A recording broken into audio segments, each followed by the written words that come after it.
En esta oportunidad nos acompaña la doctora Dayana Machado Boscán. Ella es especialista en medicina interna, es la jefa de los módulos de medicina interna en la Universidad de Talca y se desempeña también como internista en el Hospital Regional de Talca. Hoy nos va a hablar sobre las complicaciones agudas en diabetes mellitus en urgencia, así que doctora, si nos puede complementar un poco más, si no, bienvenida a, a su presentación y gracias por acompañarnos hoy. Ya.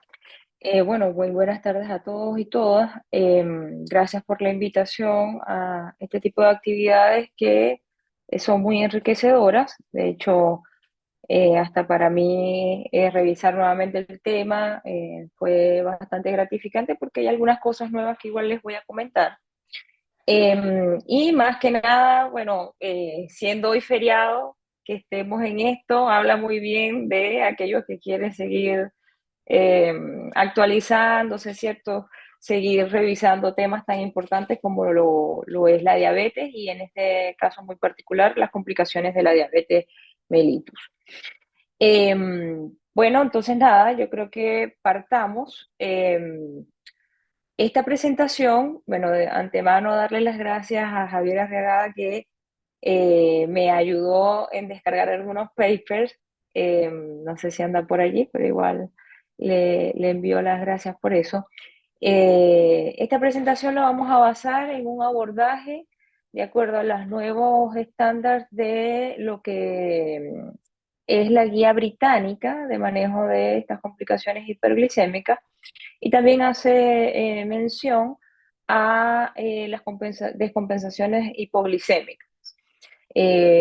Voy a compartirle a ustedes igual posterior al término de esta presentación un artículo que está en español de una revisión que se hizo en el Medicine, publicada recientemente a finales del mes de noviembre, donde se describe ciertamente todo lo que tiene que ver con el manejo de las complicaciones agudas de la diabetes.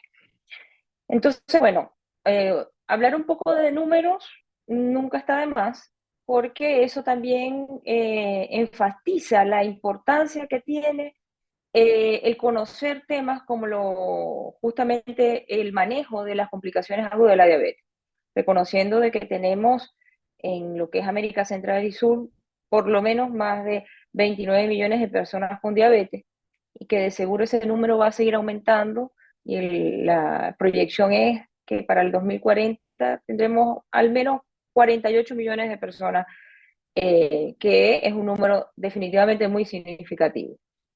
A su vez, reconocer de que dentro de las complicaciones de la diabetes se hablan de complicaciones hiperglicémicas, dentro de las que se incluye la cetoacidosis diabética, el síndrome hiperglicémico hiperosmolar, y complicaciones hipoglicémicas justamente con la hipoglicemia en los distintos niveles.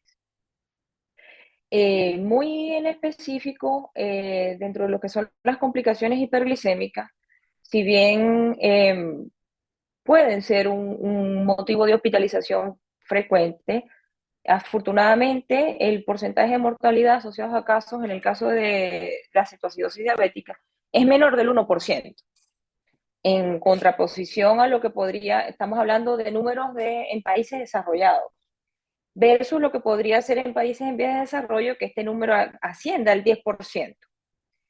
Y por el contrario, en el caso de los pacientes con síndrome hiperglicémico hiperosmolar, estamos hablando de una mortalidad que puede llegar hasta el 20%, sobre todo porque se presenta con mayor frecuencia en pacientes con mayor edad y con múltiples comorbilidades.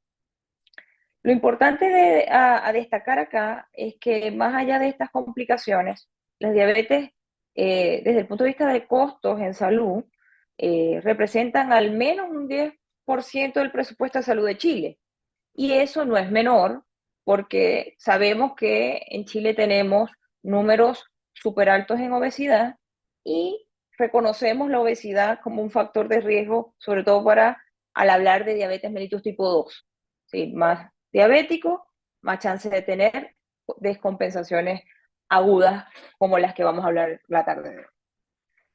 Entonces, ya lo comentábamos, estas complicaciones agudas, dentro de las que se incluyen las hiperglicémicas, cetoacidosis diabética, síndrome hiperglicémico hiperosmolar, y también tenemos las descompensaciones de tipo hipoglicemia, que vamos a ver que se dividen en niveles, esto referido tanto a justamente niveles de glucosa, pero también al compromiso que puede llegar a tener nuestro paciente y la necesidad de justamente necesitar de un tercero para poder resolver ese cuadro, sobre todo cuando estamos hablando de pacientes que tienen compromiso de conciencia.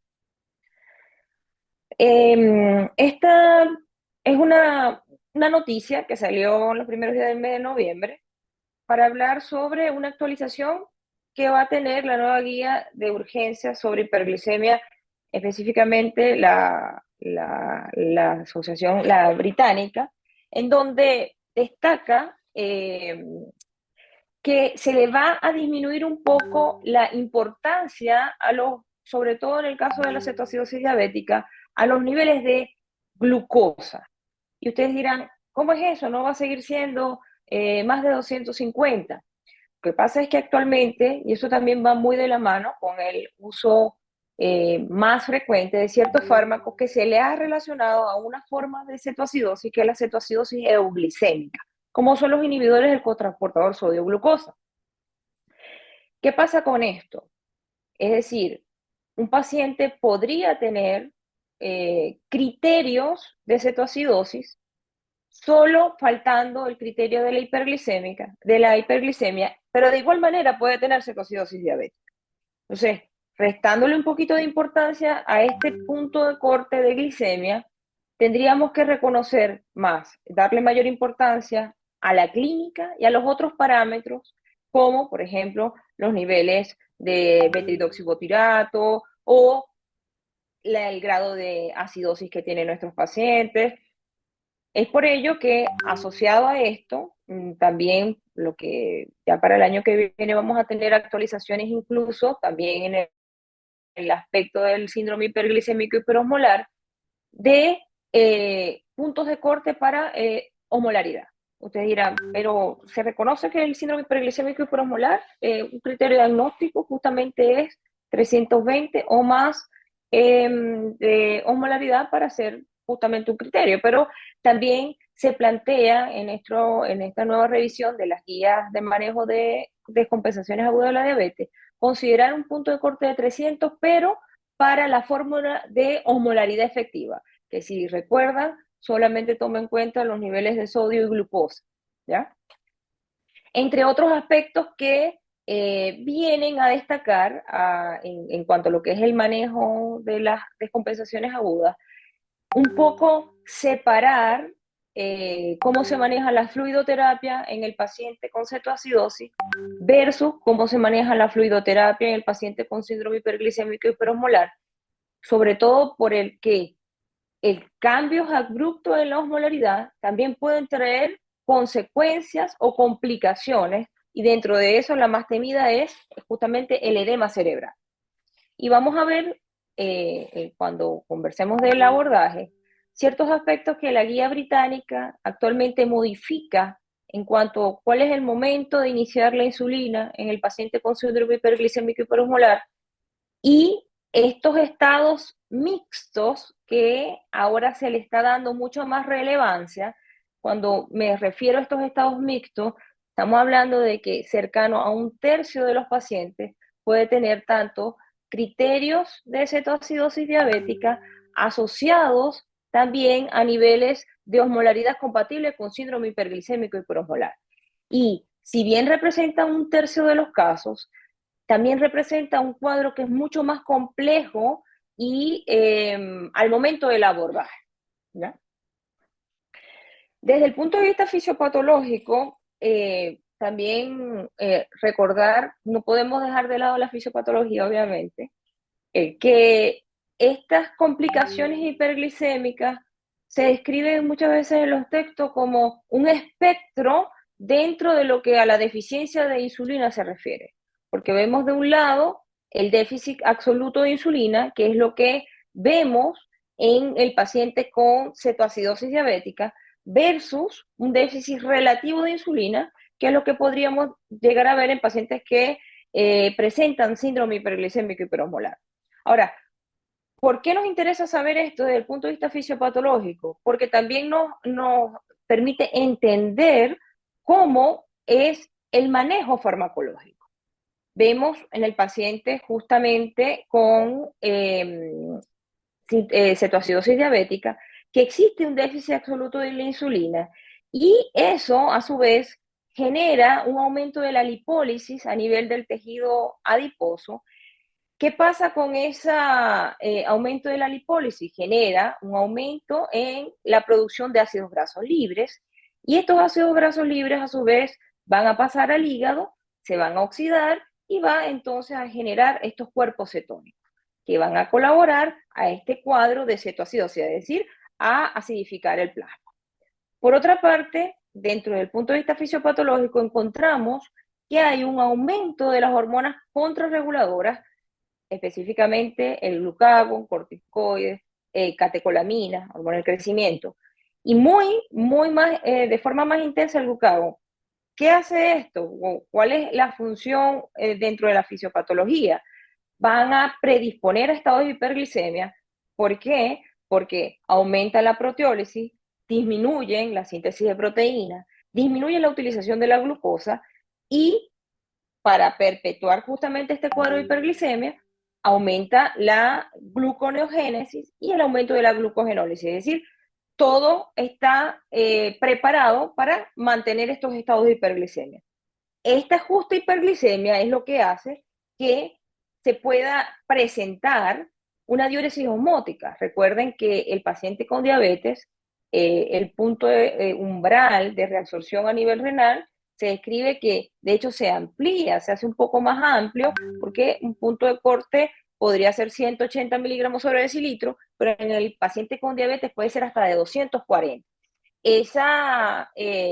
Eso, además de predisponer más a la hiperglicemia, este aumento en la reabsorción de glucosa, la glucosa, siendo osmóticamente activa, arrastra agua, porque ya no se puede reabsorber más, es decir, la reabsorción de glucosa colapsa ya después de los 240 en este umbral ampliado del paciente con diabetes, y se elimina por la orina, existe esta glucosuria que arrastra agua y es lo que hace que se presente esta diuresis osmótica y conlleva estos cuadros de deshidratación que lamentablemente hacen que nuestros pacientes pierdan hasta más de 10 litros de agua. Esto muy en concreto, en el caso del síndrome hiperglicémico hiperosmolar, se da de forma muy intensa y genera que el paciente pierda tanta agua que se presente o se establezca un cuadro de hiperosmolaridad. Esto va a ser más importante en pacientes donde probablemente tengan ya sea por un compromiso de conciencia, por que no tenga disponibilidad la ingesta hídrica, se manifieste más fácilmente este cuadro de hiperosmolaridad. Esa hipoperfusión, la poca disponibilidad de volumen, hace que el riñón no se pueda perfundir adecuadamente y eso lleva también otra como consecuencia a deterioro en la función renal, de forma de que muchos de nuestros pacientes podrían incluso estar en el contexto de una lesión o una injuria renal aguda. Por otra parte, vemos en este gráfico cómo en el caso del paciente con síndrome hiperglicémico hiperosmolar, vamos a ver un déficit relativo de insulina.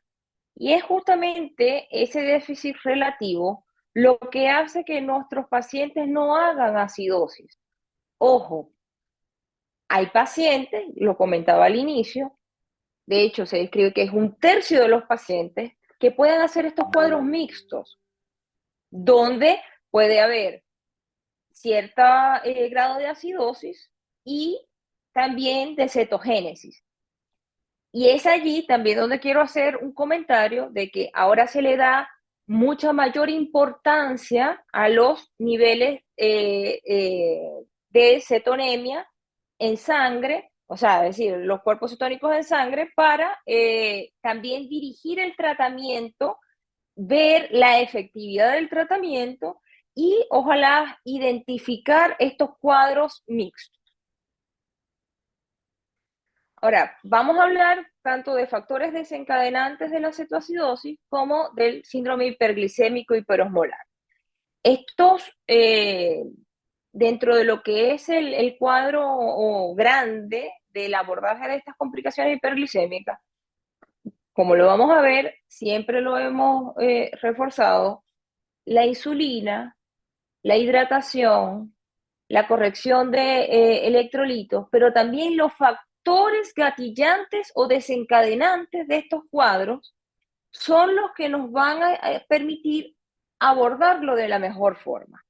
Si cuando nos enfrentamos a un paciente en urgencia con alguna de estas complicaciones hiperglicémicas, dentro de la anamnesis dirigida que se le hace, ya sea al paciente, si es que el estado de conciencia no lo permite, o al familiar, debemos identificar estos factores precipitantes.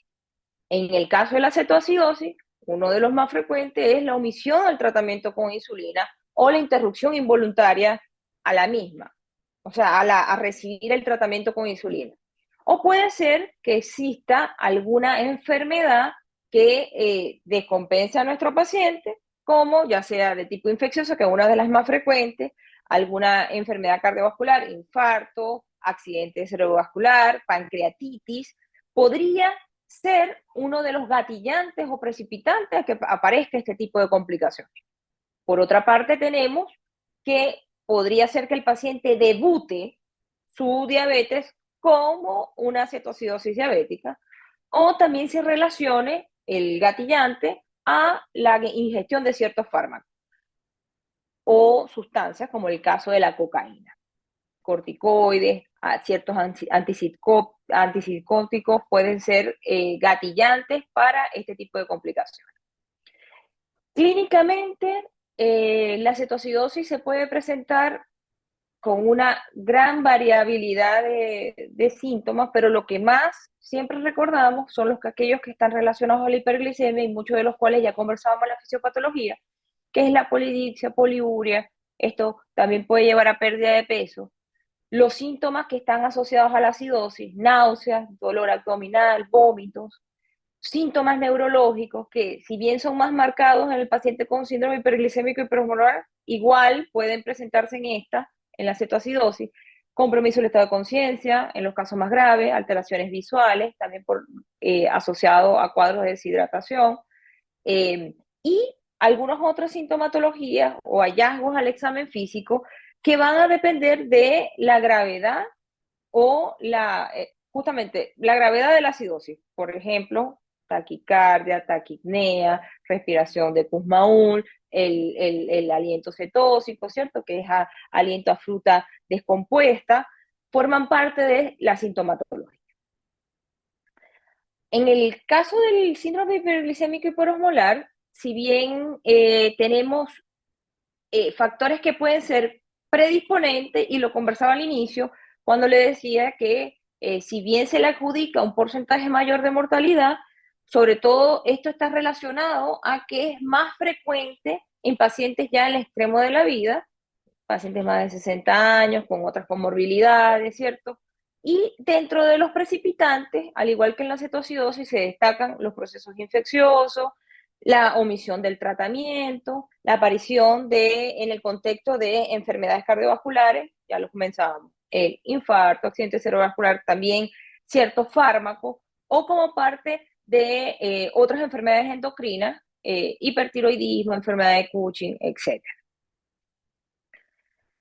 Bueno, esto es algo que no es nuevo, justamente para conversar sobre factores que pueden estar relacionados a la aparición de estas complicaciones, y justamente el uso de los inhibidores del cotransportador sodio-glucosa se ha relacionado a la aparición o mayor riesgo de aparición de cetoacidosis, pero sobre todo cetoacidosis de tipo euglicémico, ¿ya?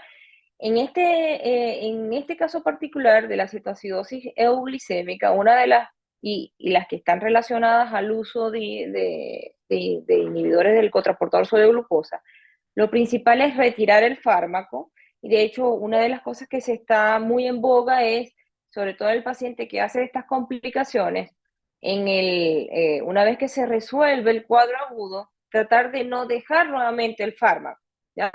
Ahora, ¿por qué se les ha relacionado con un cierto warning de parte de la FDA para la aparición o mayor predisposición a la cetoacidosis glicémica? Porque se asocia esto a que podría tener cierta reducción de los niveles de insulina endógena y impacto sobre los niveles de glucagón, reduciendo entonces la excreción renal también de cetonas, y por eso se les ha adjudicado esta correlación con respecto a sobre todo a la cetoacidosis euglicémica. En el caso de las manifestaciones clínicas del síndrome hiperglicémico hiperosmolar, básicamente podemos ver las mismas que veíamos desde el punto de vista de las asociadas a la hiperglicemia, eh, polidipsia, polifagia, pérdida de peso, poliuria, pero en esta muy en particular, en el síndrome hiperglicémico hiperosmolar, destacan las de tipo neurológico. El compromiso de conciencia es mucho más frecuente e intenso al compararlo con la cetoacidosis, y incluso el paciente podría presentar déficit o signos de focalidad neurológica, convulsiones, y cuando se los estamos adjudicando justamente estas manifestaciones neurológicas al síndrome hiperglicémico hiperosmolar, lo esperamos en pacientes que tengan niveles de osmolaridad muchísimo mayores de 320. Dudar de que justamente sea este deterioro neurológico en pacientes que tengan menos de 320. Recuerden que conversábamos que en las nuevas guías de estas complicaciones agudas se va a instaurar como punto de corte para osmolaridad efectiva 300 en el caso del síndrome hiperglicémico hiperosmolar. Pero hasta que no tengamos finalmente el documento, vamos a seguir manejando 320. Bien, dentro de los criterios diagnósticos, ya conversábamos de que hay un criterio clínico, es decir, estas manifestaciones clínicas que ya revisamos tanto en cetoacidosis como en síndrome hiperglicémico hiperosmolar, pero también hay otros criterios que desde el punto de vista del laboratorio son importantes destacar. En el caso de la cetoacidosis, estos mismos criterios nos permiten dividirla o clasificarla en leve, moderada o grave, y esto es sobre todo muy importante porque en el contexto de pacientes con cetoacidosis diabética grave, probablemente se vayan a beneficiar de estar en unidades de atención de paciente crítico. Se hace el abordaje inicial en urgencia y lo ideal es que sea trasladada a una unidad donde pueda ser monitorizada este paciente de forma estricta, llevar un balance estricto, si es posible que se le haga un abordaje a través de un acceso venoso central para la reposición de volumen, medición de la presión venosa central, etc. En el contexto de lo que son los criterios diagnósticos, bueno, los niveles de glicemia, como les decía, se les va a restar un poco en las nuevas guías importancia por el número no menor de pacientes que podrían hacer cetoacidosis diabética euglicémica. Actualmente se manejan de que un tercio puede corresponder a estos cuadros mixtos y podrían no tener niveles de glicemia tan elevados. En el caso de la cetoacidosis, niveles de glucosa plasmática de más de 250, pH por debajo de 730. Recuerden que lo relacionamos a la fisiopatología por la producción de cuerpos cetónicos y la acidosis que vamos a ver bien marcada en los pacientes con cetoacidosis por esta oxidación de los cuerpos cetónicos. Es justamente eso que incluso desde el abordaje, una vez que nosotros sospechamos el diagnóstico y le podríamos solicitar cetonuria, y esta fuera positiva, inmediatamente determinar los cuerpos cetónicos en sangre, ¿ya? Y estos niveles en cuanto a los miliosmoles por litro que podríamos llegar a tener, sobre todo de lo que es el beta hidroxibutirato, nos podría también clasificar a la cetoacidosis en leve, moderada o grave. Esto no solamente nos va a servir de diagnóstico, sino también para evidenciar la efectividad del tratamiento. En el caso del síndrome hiperglicémico hiperosmolar, este parámetro también nos va a ser de utilidad para esos cuadros donde podríamos ver cuadros mixtos, es decir, que tenga criterios de cetoacidosis con niveles de osmolaridades mayores a 320. Eso nos va también a ayudar a tomar la decisión de cuándo sería el momento ideal de iniciar la insulina. Lo vamos a ver ahorita en el abordaje. Así que los niveles de cuerpos cetónicos en sangre destacan al momento del abordaje de estos pacientes. No solamente, como les decía, desde el punto de vista del diagnóstico, sino también de la efectividad del tratamiento. Y lo que son la brecha aniónica o el anion gap también se considera parte de los criterios diagnósticos, más de 10 para el caso de la cetoacidosis leve, más de 12 para moderado grave, y en el hiperglicémico hiperosmolar, como se supone no deberíamos de tener acidosis, aunque podría ser niveles, la acidosis podría ser muy leve, sobre todo en pacientes que están extremadamente deshidratados.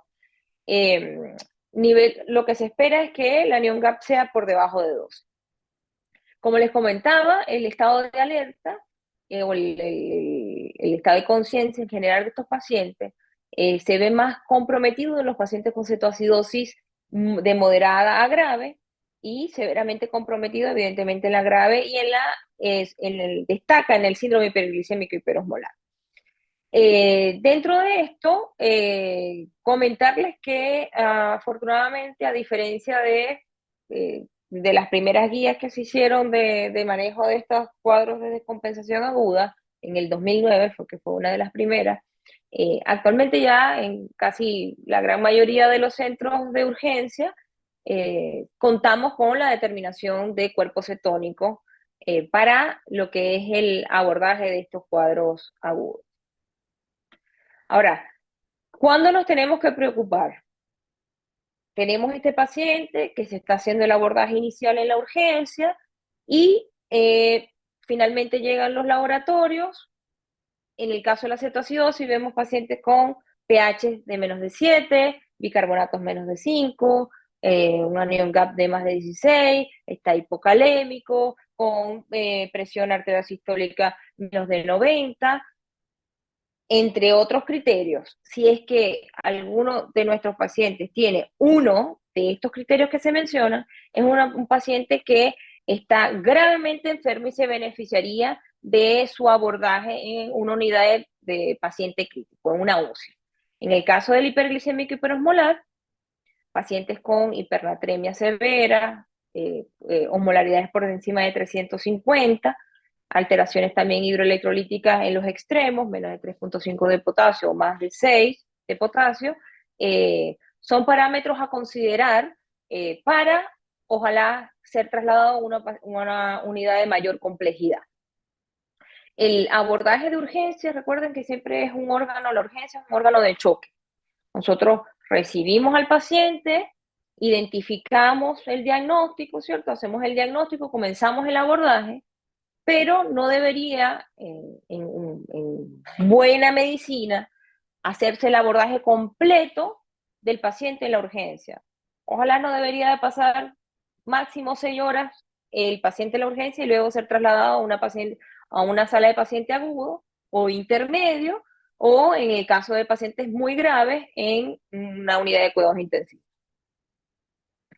Entonces, desde el punto de vista del tratamiento, hacíamos comentario de que la base del tratamiento es la hidratación, el aporte de insulina, la corrección hidroelectrolítica, identificar sobre todo y tratar los eventos que pueden ser desencadenantes de estos cuadros, es decir, si es un proceso infeccioso, tomar las conductas pertinentes dependiendo del proceso infeccioso al que nos estemos enfrentando, porque si es que no hacemos esto, lamentablemente el paciente no va a seguir avanzando en la resolución del cuadro clínico, que dependiendo si es cetoacidosis o es un síndrome hiperglicémico hiperosmolar, podría demorarse hasta 24 horas en resolver. Eso va a depender evidentemente de la gravedad del cuadro. Entonces, vamos a conversar por separado de cómo va a ser el abordaje de un paciente con criterios diagnósticos de cetoacidosis diabética. Entonces, una vez que llega el paciente a la urgencia, evidentemente nosotros tenemos que hacer el approach inicial de él, vía aérea, la monitorización de los signos vitales, circulación, presión arterial, etcétera. 2 vías periféricas, tomar inmediatamente exámenes. Una vez que tengamos identificado, vamos a seleccionar los exámenes de acuerdo a que si estamos dirigiendo nuestro diagnóstico presuntivo hacia una cetoacidosis diabética, monitorizamos al paciente y además de estas medidas generales, podríamos hacer algunas otras medidas como colocarle o solicitar que le coloquen una sonda Foley si son pacientes que están en shock, anúrico, no pueden, el estado de conciencia no permite que puedan llevar la cuantificación de la orina, entonces allí justamente se justifica el uso de la sonda de Foley. ¿Por qué les comento esto? Porque a veces hay pacientes que ingresan a un servicio de urgencia e inmediatamente la sonda de Foley, pero tiene sus indicaciones. En el caso de los pacientes que tengan vómitos o estén muy comprometidos de conciencia y tengan riesgo de broncoaspiración, sería pertinente, si no tienen contraindicación, el uso de sonda nasogástrica. Una vez que nosotros tenemos claro el diagnóstico, cumple con los criterios diagnósticos que ya nosotros lo comentábamos, glicemias por encima de 200, 250, ¿cierto? Cetonemia, pH por debajo de 730 o igual a 730, pacientes con bicarbonato por debajo de 15, podríamos plantearnos entonces el diagnóstico. Recuérdense que también está la versión o el tipo de cetoacidosis diabética normoglicémica, que son pacientes que podrían tener glicemias por debajo de 200 y cumplir los otros criterios, pero igual es una cetoacidosis. En ese caso, claro, el abordaje desde el punto de vista terapéutico se hace utilizando sueros glucosados asociados a soluciones salinas al 0,9. Hoy, como no es lo más frecuente, vamos a mencionar el abordaje del paciente con cetoacidosis diabética asociadas a hiperglicemia. Y si cumple con criterios de gravedad, que ya lo habíamos comentado, considerar entonces que se ha trasladado a una unidad de cuidado intensivo pacientes con que se dialicen, porque el abordaje en cuanto a la fluidoterapia va a ser más complejo, pacientes muy jóvenes o en los extremos de la vida, las embarazadas, que tengan desequilibrios hidroelectrolíticos importantes, estén hipocalémicos, que estén desaturando, con un Glasgow comprometido. Deberíamos solicitar la evaluación de el residente de la unidad de cuidados intensivos. Esta intención de justamente derivarlo a una unidad de mayor complejidad es porque hay que hacer un seguimiento muy estricto de hemoglucotest, que tiene que ser diariamente horario, máximo cada 2 horas, la acetonemia si es posible, si está disponible, determinar bicarbonato, potasio, porque con el abordaje podríamos inicialmente tener pacientes con desequilibrio hidroelectrolítico, especialmente con el potasio, porque recordamos que son pacientes que podrían estar poliúricos y con la poliuria podrían ya estar, perder potasio con la orina. Hacen estos pacientes por la hipovolemia asociada a esta deshidratación severa, pueden hacer un hiperaldosteronismo secundario, ¿ya? Entonces podríamos llegar a tener alteraciones en cuanto al potasio asociado a eso, justamente por la hipovolemia que podríamos llegar a ver en estos pacientes. Y en general, lo mínimo que podríamos esperar para estar haciendo controles de potasio o de electrolitos en general es de 2 a 4 horas. Entonces esa es la justificación por la cual tiene que estar en una unidad donde esté constantemente monitorizado. Este cuadrito se ve un poquito complejo, pero la verdad es que describe el abordaje de acuerdo a las nuevas guías británicas de manejo de las descompensaciones agudas, tanto de cetoacidosis como síndrome hiperglicémico hiperosmolar, que se tratan por separado, y las también se refieren, vamos a hablar de hipoglicemia. Entonces, ¿qué es lo diferente? Primero, que quiero que observen que el abordaje también está relacionado a desde el momento que llega el paciente y cómo va avanzando en horas el abordaje, qué consideraciones que hay que tener desde que llega el paciente y cómo va transcurriendo el tiempo. Entonces, llegado el paciente, nosotros tenemos que evaluar el estado hemodinámico de nuestro paciente. Esto, como les comento, está asociado a lo que es la guía británica, ¿ya? Entonces, llega nuestro paciente, determinamos cómo está su presión arterial sistólica. Si la presión arterial sistólica está por debajo de 90 milímetros de mercurio, lo que correspondería es darle un bolo inicial de 500 cc de suero salino, como se describe, y en unos 15-30 minutos, y evaluar si responde o no esa presión arterial, ¿ya? O sea, si hay mejoría o no. Si es que no hay mejoría, podríamos plantear que a lo mejor podría ser otras las causales de esa hipotensión. Se hace este primer bolo en 15 a 30 minutos y luego, si es necesario, porque no mejora, se le da los otros 15 cc en el resto del tiempo, que es la primera hora. Ahora, allí voy a hacer un comentario porque resulta ser que la Asociación Americana de Diabetes habla que en las primeras horas, de hecho en las primeras 2 horas, se puede dar de 1500 a 2000 cc, ¿ya? Es decir, 1000 por hora.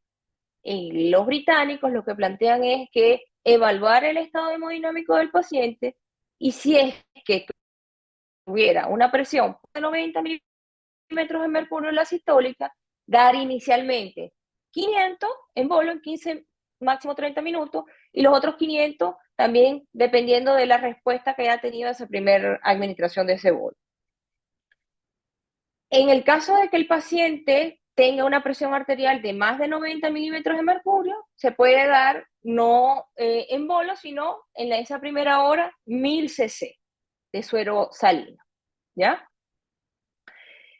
Y luego de esa primera hora, además de que le vamos a reponer fluidoterapia, nosotros tenemos que, evidentemente habíamos pedido electrolitos, y estar muy pendiente de la reposición de electrolitos, sobre todo después de la primera hora de abordaje. Entonces, ¿qué se plantea y cuál es la diferencia entre el abordaje de la guía británica con respecto a la guía americana? La guía británica describe que si el paciente llega a tener menos de 3.5 equivalentes por litro de potasio, no iniciar la infusión de insulina, sino administrarle de 20 a 30 equivalentes en esta primera hora, y sobre todo esto cumple con un criterio de gravedad que sería necesario abordarlo en una unidad de cuidados intensivos. En el caso de la guía americana, igual indica que debe de reponerse los niveles de potasio y posteriormente iniciar la insulina. Ahora, la insulina, cuando se inicia, hay que estar muy, muy, muy pendiente de saber ya, tener conocimiento de los niveles de potasio. No podemos administrar la insulina sin tener claro si el potasio está bajo o si el potasio está muy alto, por encima de 5.5, porque allí no sería necesario reponerle potasio. En este caso, también comentar que la guía británica, en la actualización que tuvo, habla de darle una infusión de insulina rápida a 0,1 unidades por kilo, y esta infusión obviamente va a ir acompañada de cuantificar o monitorizar la glicemia por hora. Asociado a esto, debemos de dependiendo de cómo esté el estado hemodinámico de nuestro paciente, eso también, también tiene que ver si la característica de mi paciente, si es un paciente renal, si es un paciente con insuficiencia cardíaca, va a depender de la cantidad de volumen que yo le puedo administrar al paciente.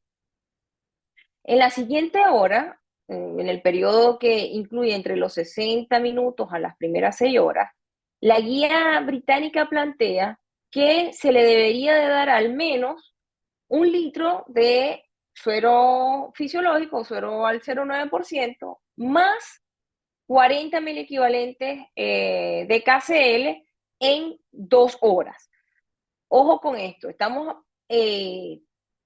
pensando de que es un paciente que tiene un abordaje completo y que lo más probable tenga, si le vamos a administrar esta cantidad de KCl, un acceso venoso central.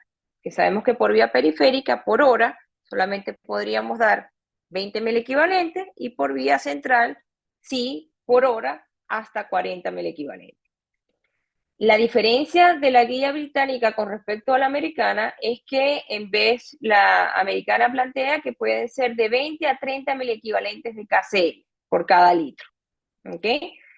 Esto va a ir de la mano, esta reposición de volumen va a ir de la mano de un balance hídrico y lo que se espera es que una vez que continúe el descenso de glucosa, se correlacione con una monitorización con hemoglucotés horaria y que haya, a su vez, para saber que hay efectividad del tratamiento, descenso de la cetonemia, al menos de menos de 0,5 o que vaya descendiendo la cetonemia, que vaya descendiendo la glucosa al menos 55 miligramos sobre decilitro y si vemos que el paciente no está en estos criterios, el paciente no está descendiendo la glucosa, no está mejorando el tema de la cetonemia, de hecho, él no está mejorando los niveles de bicarbonato, entonces tendríamos que evaluar si la terapia que estamos iniciando, es decir,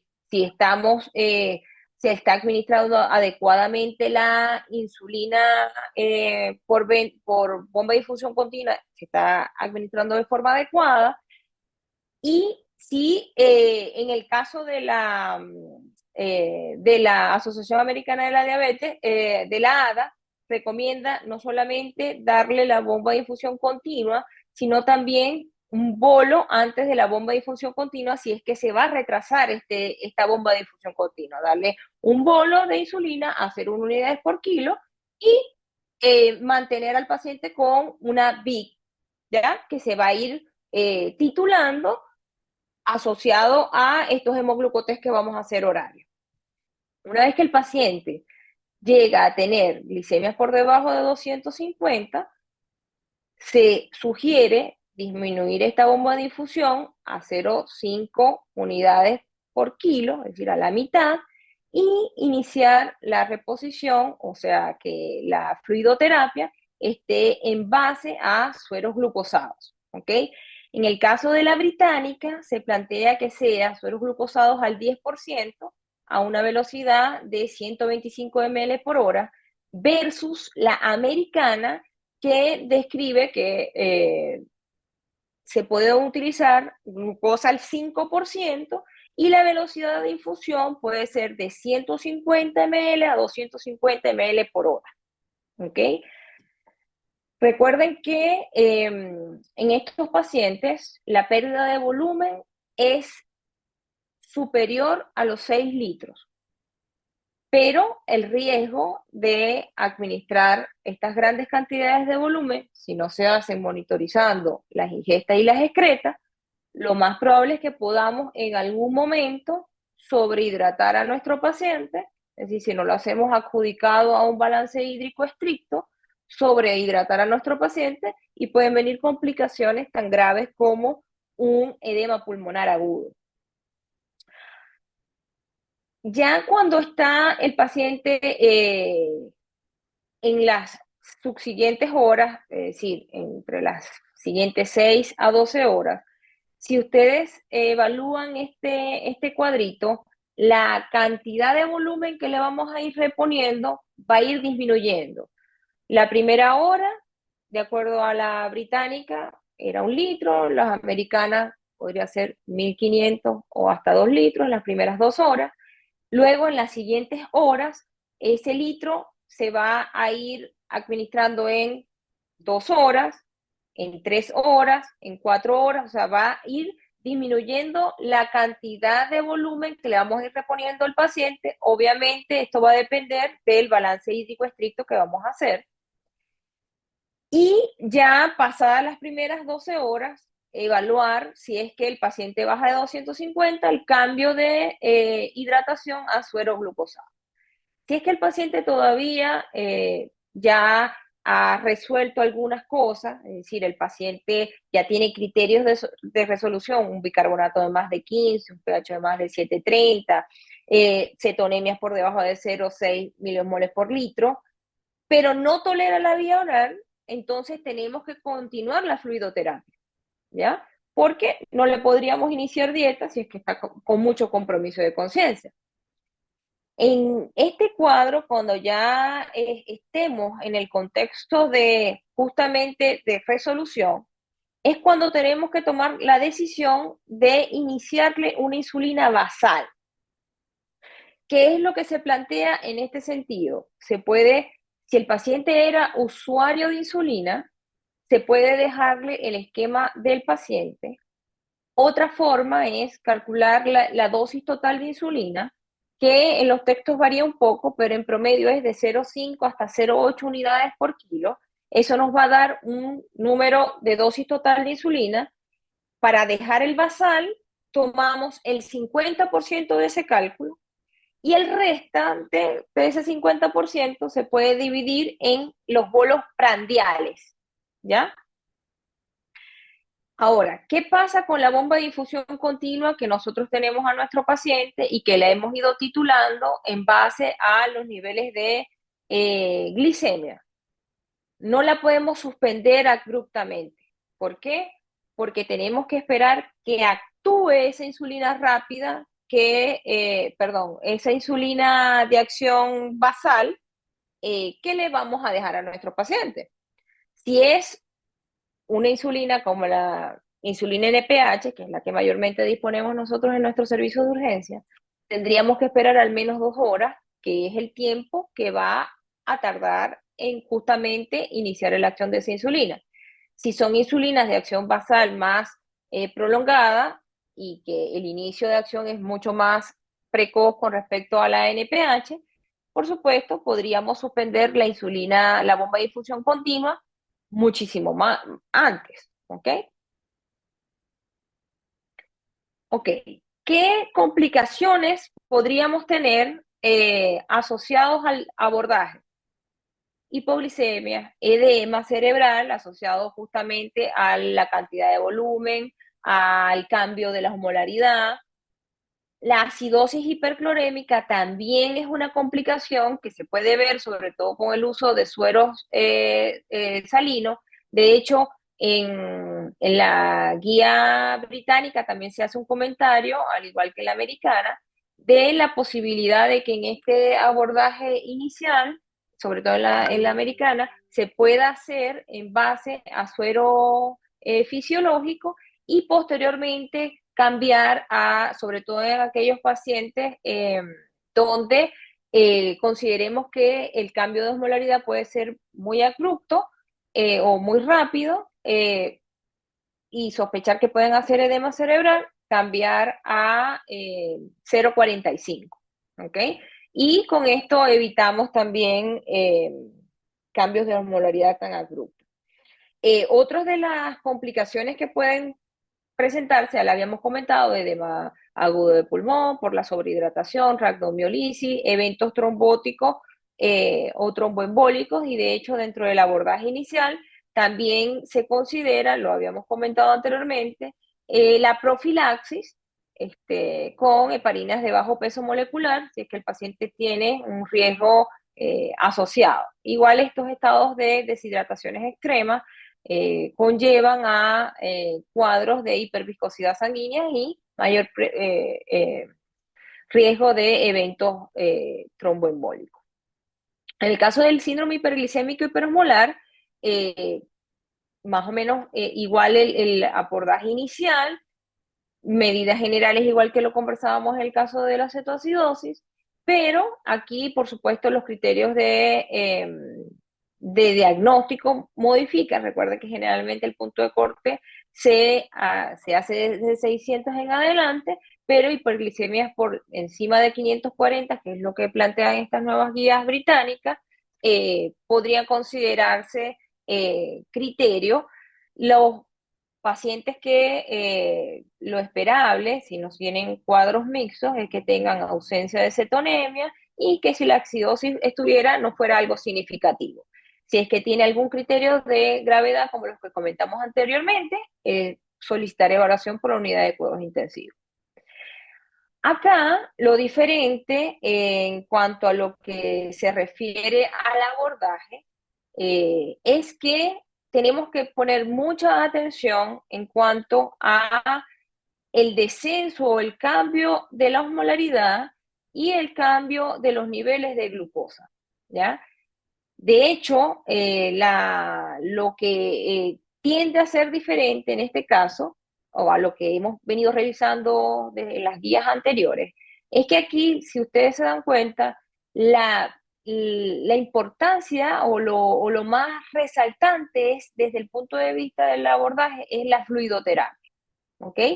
Que inicialmente se puede hacer independientemente, porque cuando llega el paciente muchas veces no tenemos de inmediato, de hecho, los niveles de sodio, es hacer un abordaje inicial en la primera hora con suero fisiológico, ¿ok? Solicitar electrolito y si es que el paciente tiene, en la primera hora ya podríamos contar con los niveles de potasio y tiene menos de 3.5, recordar que primero hay que reponer, corregir estos niveles de potasio y posteriormente evaluar el tema del inicio de la insulina. En este sentido, también la guía británica hace énfasis en darle prioridad primero al abordaje de la fluidoterapia y después, sobre todo en esos pacientes que podrían incluso tener criterios de cetoacidosis, de estos cuadros mixtos, allí entonces darle de forma precoz eh, insulina rápida a través de bomba de infusión continua. En el caso de estos cuadros mixtos, la dosis, o sea, que tenga criterios de cetoacidosis, la dosis podría ser de 0,1 unidades por kilo. ¿Ok? En pacientes donde los niveles de cetonemia podrían estar discretamente por encima de lo esperado, se podría también iniciar de forma precoz, pero se sugiere que podría ser a dosis más baja, ¿ya? Acá también es importante destacar que no se habla de los bolos de insulina. ¿Por qué? Porque corremos el riesgo de que cambiando muy abruptamente los niveles de glucosa, podríamos hacer cambios también abruptos a nivel de la osmolaridad. Entonces, esto de iniciar después la insulina y no de inmediato o tan precozmente como si lo hacíamos en la cetoacidosis diabética, también es observando muy de cerca el descenso de la osmolaridad y el descenso de la glicemia. Si es que no observamos que exista un descenso de glicemia objetivo de al menos de 90 miligramos sobre decilitro en la primera hora, deberíamos entonces iniciar con bomba de infusión continua con insulina. ¿Ya? Lo otro es con respecto a la hidratación, el tipo de hidratación. También de forma práctica podríamos utilizar la determinación del sodio corregido. Si es que el sodio corregido está normal o alto, deberíamos preferir soluciones de tipo 0,45 y si está bajo, entonces allí sí, ojalá optar por sueros de tipo, el suero salino al 0,9, ¿ya? Para poder eh, seguir el ritmo de descenso de la osmolaridad y que cambios tan rápidos en la osmolaridad no nos lleven a complicaciones como lo que conversábamos del edema cerebral. De hecho, la guía británica describe que la reposición de volumen debería hacerse, se calcula el déficit de agua que tiene el paciente y el 50% de ese déficit se debería hacer en las primeras 12 horas y el otro 50% en el restante 12 horas. O estamos hablando de que se les va a reponer evidentemente gran cantidad de volumen, pero también de la mano de un balance hídrico estricto. Recordar que la pérdida de volumen de estos pacientes supera los 10 litros, ¿ok? La pérdida de líquido de estos pacientes supera los 10 litros, de forma que en las primeras horas de abordaje, de hecho, en las primeras 6 horas de abordaje, la reposición de volumen puede ser de 3 litros aproximadamente o más. La idea de ir evaluando el balance hídrico y estar pendiente en cuanto al descenso de la osmolaridad y de la glicemia, que sea de acuerdo a lo esperado, es que justamente la osmolaridad no vaya a cambiar a más de 3 a 8 miliosmoles por kilo por hora. Esto que una vez que llegamos a niveles de glucosa por debajo de 250, ahí de igual manera tenemos que hacer un cambio en la hidratación a sueros glucosados, que en el caso de la guía británica describe que puede ser suero glucosado al 5 o al 10% a una velocidad de infusión de 125 ml por hora, ¿ya?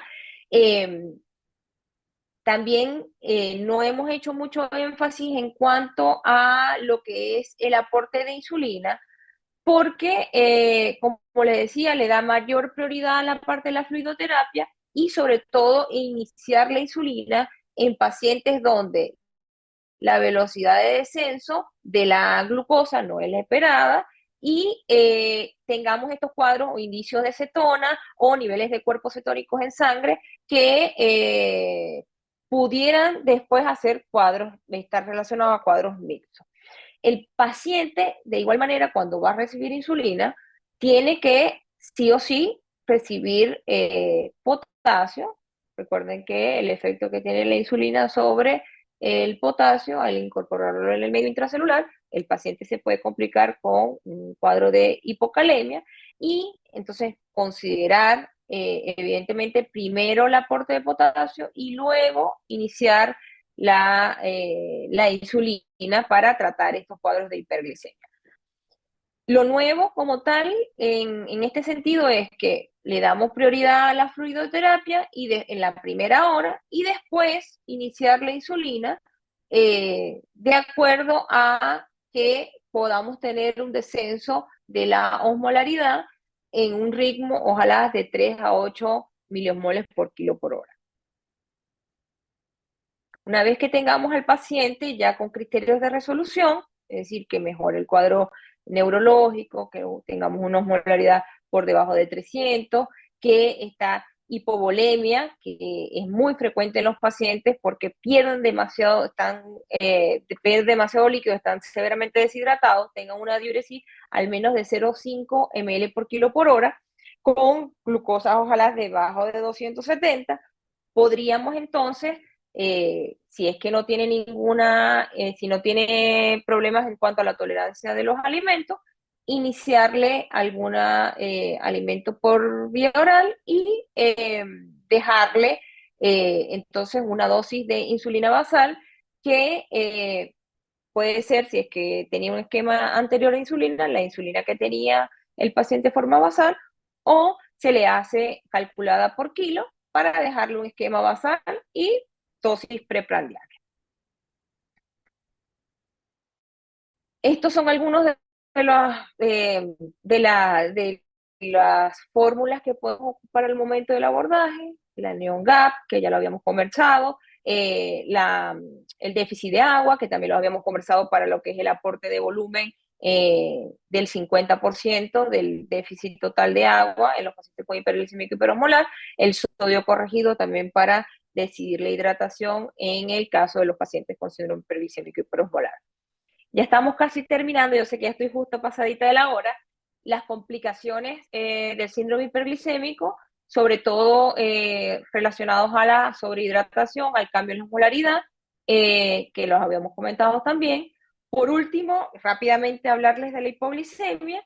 Pacientes con diabetes, se considera hipoglicemia aquel que tiene niveles de glucosa por debajo de 70, y se puede dividir en nivel 1, 2 y 3, en donde el 1 son pacientes que tienen glicemia menor de 70, pero más de 54, pero el paciente está alerta, puede puede resolver su hipoglicemia. En el nivel 2, el paciente puede tener niveles por debajo de 54 y se requiere una acción inmediata para resolver hipoglicemia porque pueden aparecer síntomas de neuroglucopénicos, y el nivel 3, que son independientemente de los niveles de glucosa, también observar que son pacientes que van a necesitar la asistencia de un tercero, y es la otra forma de clasificar la hipoglicemia. En leves, cuando el paciente puede resolver el cuadro clínico de forma ambulatoria o en el domicilio, y graves cuando necesita la asistencia de un tercero. Las distintas causas de hipoglicemia, dentro de esas, el uso de antidiabéticos orales, también pueden ser asociados a insulina o asociados al ejercicio, a la dieta, ¿cierto?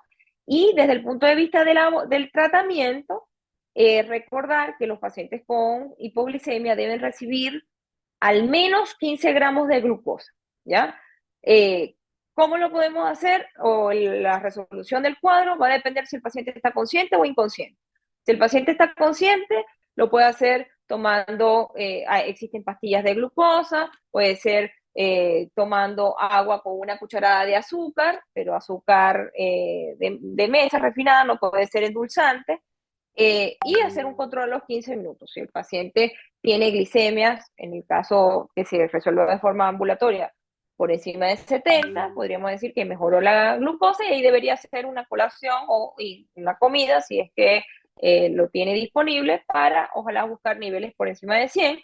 Y el paciente inconsciente, si allí efectivamente es de forma intrahospitalaria, deberíamos administrarle al menos, si es la glucosa el 50%, por vía periférica es bastante, puede producir flebitis a cierto 25, 50 ml, podría ser un poquito irritativo, pero si son pacientes que permanecen en hipoglicemia severa, podrían recibir este tipo de suero a través de acceso venoso central. Lo importante aquí es que exista la administración de, como les decía, entre 15 a 20 gramos de glucosa, que lo podemos hacer a través de la administración de ampollas de glucosa, al 30%, que traen 6 gramos de glucosa cada ampolla, sueros glucosados al 10, que por cada 100 cc son 10 gramos de glucosa, así que a tener en cuenta eso al momento de la reposición. Y el glucagón, que puede ser 1 miligramo intramuscular o subcutáneo. También existen las versiones intranasales para mejorar los niveles rápidos de glucosa. Bueno, la sintomatología de las hipoglicemias, sintomatología neuroglucopénica, sobre todo en pacientes con niveles más bajos de glucosa. Los pacientes pueden tener visión borrosa, alteración de la conciencia, taquicardia, temblor, sensación de hambre. Bueno, iba a finalizar con un cuadro clínico, de un caso clínico, pero como estamos fuera de tiempo, un poco comentarles que es un cuadro asociado a una paciente de 15 años con diagnóstico de diabetes mellitus tipo 1, que tiene un cuadro enteral, con fiebre, y estaba en una posta, le hicieron un hemogluco, pesquisaron que tenía 400, y el médico que cuando la derivan a San Clemente evalúa a ver cuál puede ser el diagnóstico. Claro, ante el antecedente de la diabetes tipo 1, claro, uno se pensaría que podría ser una descompensación asociada a cetoacidosis, ¿cierto? aunque también podría ser un hiperosmolar dependiendo de los resultados del laboratorio.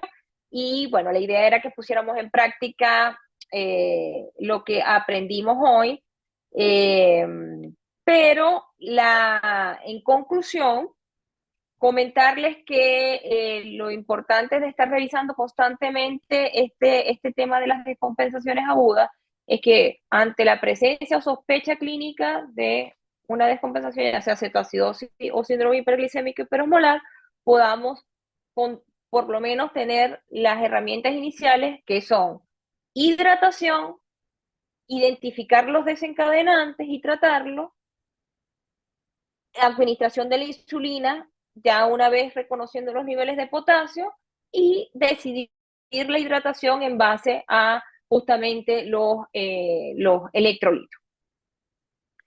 Eso.